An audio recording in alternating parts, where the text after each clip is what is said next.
Colorado has paid $1.1 million to settle a lawsuit brought by a state prisoner who was stalked, assaulted, and almost killed by gang members over the period of years while in prison, while officials rejected his numerous pleas for protection. The settlement contains no admission of wrongdoing by the Colorado Department of Corrections, but the allegations detailed in John Snorsky's lawsuit raise questions about the agency's willingness and ability to protect its most vulnerable inmates, including key witnesses in prison murder investigations, from the long reach of prison gangs. According to Snorsky, CDOC officials not only ignored documented threats against him, but deliberately put him in harm's way by housing him with known associates of a white supremacist gang who wanted to kill him. Quote, "This is common practice," quoted Snorsky as he tells the reporter, quote, "They'll house you with your worst enemy, and when you're attacked, the DOC will act like they did nothing wrong." No way out. Snorsky, 37, is serving 30-year sentence for a case that made headlines back in 2013 when he abducted an 8-year-old girl from a rural home while he was burglarizing it. Right now, the man accused of taking an 8-year-old girl from her bedroom window will stand trial. In the past 30 minutes, a judge ruling there is enough evidence against Jonathan Snorsky for the case to move forward. 7 News reporter Lance Hernandez just stepping out of the Adams County Courthouse with this new information. Lance? And prosecutors say this was not an attempt to steal a purse, as the defendant claims. They say that John Snorsky attempted to kidnap an 8-year-old girl. Now, the girl's parents and grandmother were on hand for this hearing in Adams County today. None were called to testify, although they likely will be during the trial itself. Prosecutors allege that Snorsky removed a screen from the girl's bedroom window, reached in, grabbed her, and pulled her out, scraping her back in the process, then carried her into an alley. Now, the girl apparently pinched him in the stomach in an effort to get away. She was able to do that. Snorsky, who is a self-taught artist, this is YouTube video, by the way, of him drawing, denied the kidnapping initially in his first interview with police. In the second interview, he told them, quote, "My life is over." Now, he said he was on acid. He had been in Boulder with some friends, then decided to go to a concert in Denver, and later on decided that he needed more money for drugs and that is why he targeted that house in Boulder. The judge, though, said there was enough evidence presented in this preliminary hearing today to try Snorsky on kidnapping, assault, enticement, and burglary charges. In Adams County, Lance Hernandez, 7 News. Snorsky pled guilty to first-degree burglary and second-degree kidnapping, but insisted he was tripping on acid at the time and had released the girl moments later outside her residence. The judge who sentenced him called him the boogeyman and quote-unquote the bump in the night. Although he was not charged with a sex offense, Snorsky soon encountered trouble behind bars from inmates who assumed that he was a chomo, aka a child molester, the lowest caste in the prison pecking order. He was beaten severely by 3 prisoners while in jail at the Adams County and made a court appearance in a wheelchair. After his arrival in CDOC, which is the Colorado Department of Corrections, he began carrying a shank to defend himself from other assaults, which led to disciplinary write-ups and placement in solitary confinement in the system's supermax known as CSP, the Colorado State Penitentiary. In 2015, a new occupant moved into the cell next to Snorsky's. His name was Chad Merle, a high-ranking member of the 211 crew, the white supremacist gang linked to the 2013 murder of the Colorado Department Corrections Director, Tom Clements. According to court records, Merle is serving a life sentence for gang-related crimes outside of the prison, but has also been subject to multiple criminal investigations while within the prison system. Quote, "He is the most evil, dangerous, and most violent offender I have come across in my decades in law enforcement and corrections," said a veteran officer and gang expert declared in one report. Soon after his arrival at CSP, Merle began bragging to Snorsky about that chomo that I killed at the Lyman State Prison. Snorsky was skeptical at first, but Merle provided graphic details of strangling his cellmate from behind and then slashing at his neck until the man was almost decapitated. As Merle yammered about how much he hated chomos, Snorsky realized that the victim was a friend of his, Joshua Edmonds, serving a 15-year sentence for burglary. When Snorsky pointed out that Edmonds wasn't a sex offender, Merle replied, "I kind of fucking feel bad now," he said. Snorsky relayed what Merle told him to prison officials.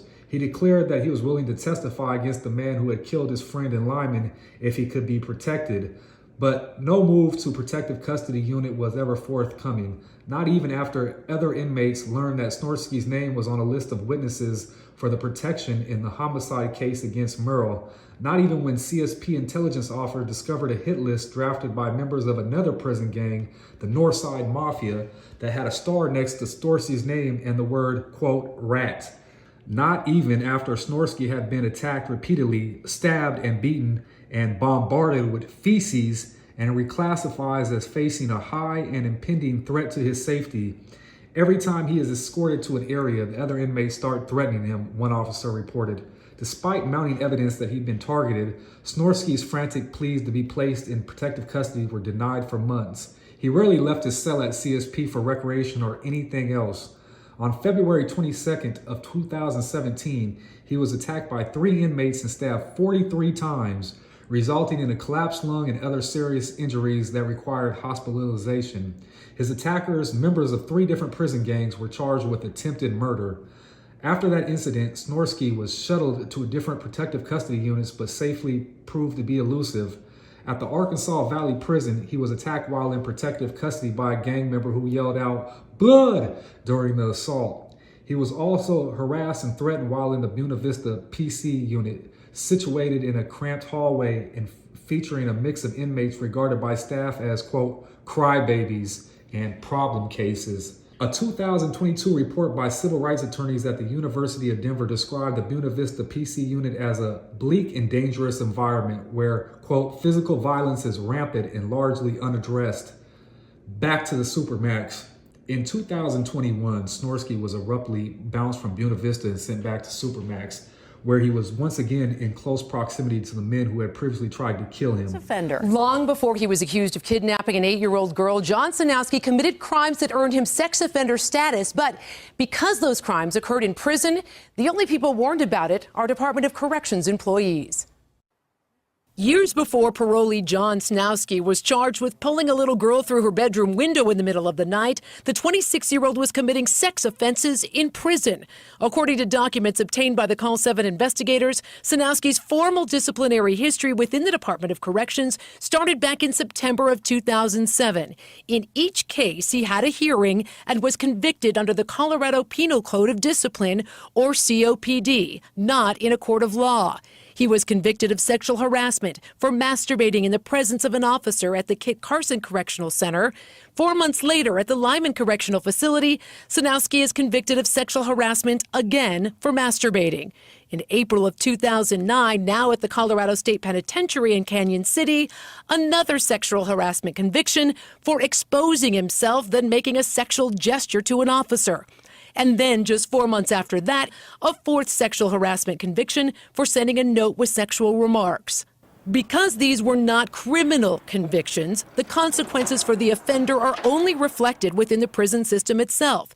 We found John Snorsky is identified within the DOC as a sex offender, or SXO. Here it is in black and white. But the only place you'll see it is on CWISE, the internal offender tracking system used by the Colorado Department of Corrections.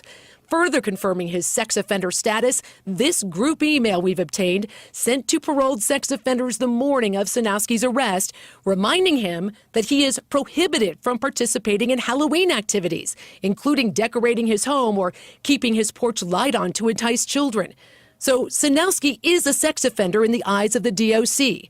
But they maintain the public did not need to be warned. In response to my questions, Roger Hudson, a spokesman for the DOC, insists all offenders are evaluated upon entering the CDOC and assigned a sex offender risk level as an assessment tool. Yet my sources confirm only parolee sex offenders are identified in the system with that designation, like this. Snorsky says unhooked sex offender. Hudson also says Snorsky's infractions did not meet the standard to pursue criminal charges. My sources say that's because his offenses in prison involved DOC employees. With or without the filing of criminal charges, the DOC still had the discretion to require a higher level of supervision, but chose not to. I'm Call 7 investigator Teresa Mark. For reasons unknown, The move was that Snorsky attempted to indicate a riot at Buena Vista, but Snorsky contends that the charge was unwarranted and retaliatory. Federal Judge Christian Mix agreed, blasting the Colorado Department of Corrections, quote, lack of responsiveness and malaise in duty to protect Snorsky. In 2022, Mix granted a highly unusual injunction that required prison authorities to put Snorsky back in protective custody. Merle, the white supremacist, wasn't idle during Snorsky's legal battles. He received his own transfer out of CSP to general population at Buena Vista, where he and two other 211 crew members killed an inmate named Matthew Massazano in 2018, crushing his skull in front of cameras and in front of other inmates. Merle has since pled guilty in both the Edmonds and Massazano murders.